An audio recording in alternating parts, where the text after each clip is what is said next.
Hello everyone and welcome to Alien Dawn Update 8.4. Before I get into the updates of the actual game, I wanted to show you some of the new store art that Jessica has been designing, and I'm really excited about what she's put together with this. I really think it looks really cool, and so yeah, this is just an example of how we're taking some of the art that used to be placeholder not only in the game but on the store and really revising it to get ready for the launch.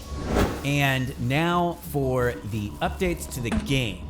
We are starting to be able to implement new features that drive the game towards a little bit more of a light survival mechanic while you're playing this sci-fi action game. And the new abilities of the flare are a perfect example of this. So if you get lost from your teammates, you can actually now shoot the flare up into the sky and they will be able to come and find you where you are. As you can see here, Jessica and I playing together, we were able to find each other because the flare that she shot up into the sky. The flare also now works as a weapon, so you can see that here. Yeah. The flare can also light up dark areas of the map. So that's a new feature that we think is really gonna help change the dynamic of how this game is played, because this one item now serves so many different roles, from survival to actually escaping at the end of the game. Because we have such a unique inventory system, it's taken many revisions to get it right, and we think we're really starting to get closer to something that is very functional on both VR and desktop.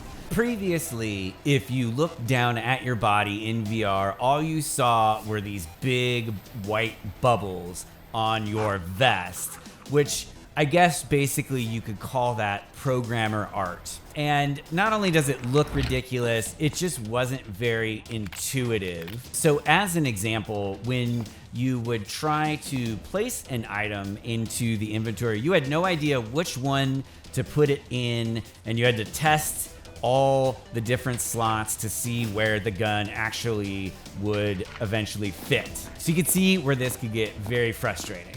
What this latest version does differently, as you can see, there's no bubbles when you don't have any items in your hands.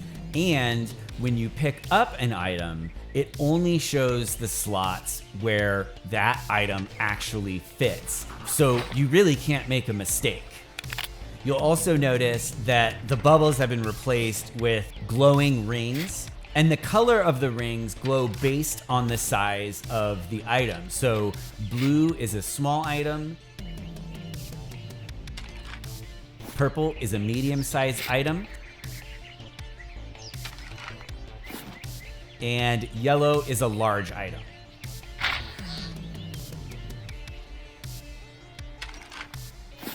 In addition to color coding the actual inventory slots, the items on the ground will now highlight the color of the type of inventory slot that it will fit in before you even pick it up.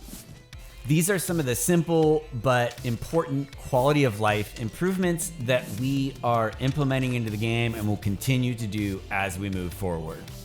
And as always, the improvements that we make to either the VR or desktop version carry over to both. So you get the same inventory system on the desktop now with the color-coded inventory slots. As you can see here, it works the exact same way, where when you click on an item, it only shows the slot that it can go in and highlights green when you found the proper slot for that item. We think this is gonna go a long way in making sure that the interface for the game is intuitive for both VR and desktop players with our unique inventory system. Next on our list is an update in relation to the light survival mechanics I referenced earlier in the video. We now have a food mechanic for the player where they have to eat in order to survive as they are trying to escape. Essentially what this does is it creates a ticking clock. So there's a reason to constantly be moving forward, constantly looting for more items, and also even more importantly, how do you manage your inventory when you're deciding what to carry with you? Moving along to initial impressions of what players get when they start the game, you now start inside of your own little cabin that has a variety of options for you to customize your character. It even comes with this handy dandy VR hint guide, free of charge, by the way, on some tips that people might not know on how to play the game better. One of the bug reports we got from a user on our Discord was that the set height button was not working correctly for them. So in your home base, this cabin, we've added the ability to customize the size and height of your character to your liking. And this should solve the problem of the set height button not working correctly. We test this game a lot with our friends, and one of the things that stood out is that when you're playing the escape mode, all the characters are wearing the exact same outfit when you start. So what we decided to do is add the ability to customize the color of your vest and your default shirt and backpack so that everyone can stand out from each other and you can figure out who you're actually playing with and talking to. The feedback that we get from Reddit, our Discord, and the Steam forums has been invaluable as we have progressed through the development process.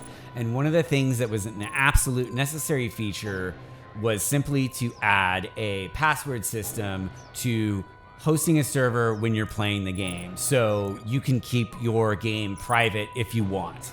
Additionally, in the multiplayer menu, you can now get a player list of all the players on the server, whether you're a client or hosting yourself. And if you're the host, you now have the ability to kick players if you feel it's necessary. And to quickly go over the remaining updates, we have added a hold breath feature when aiming a weapon for those accurate zombie headshots, like this one there.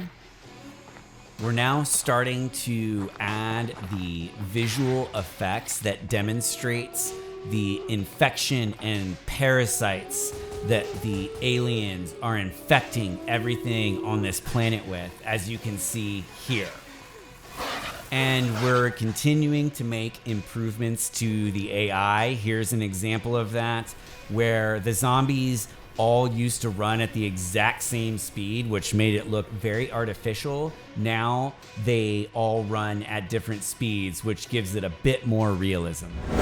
Finally, and this is something we've been wanting to do for a very long time, we're putting in the Patreon rewards for the people that have been supporting the game from the beginning and now. So for a good time, call Baja Crash or Tay Fun for Life, who was the very first person to subscribe to our Patreon, or even Skydart for Life. That's another one. So basically, these names are randomly generated when you subscribe to our Patreon and your name is in the game. For instance, here is my dad, the Lone Ranger. For a good time, call him. And really, who could go without Lofnell's hot dogs? They clearly are the best in town. Or Shebnitz's. Or for that matter, Ashley Styles. I mean, who knows really which one's the best in town? I'll leave that for you to decide. And that's it. So we would, as always, like to thank our Patreon subscribers, Lofnol, House of Styles, Shebnitz, Bad Ash, Tay Fun, The Lone Ranger, Jonathan Brisby, Skydart, Baja Crash, Luke Stapleton, Scully, Peter Kitsch, Telethesia, Dean Shipley, Inspector Tin, Smoppy, Livid Creature, Geek Rocker, Chris Loxamana, Brandon B, Keith Garrett, Emily Kate Mayer, Hernani De La Pina, D-Day, April Reilly, Alex, Primate, and Anna Edmonds.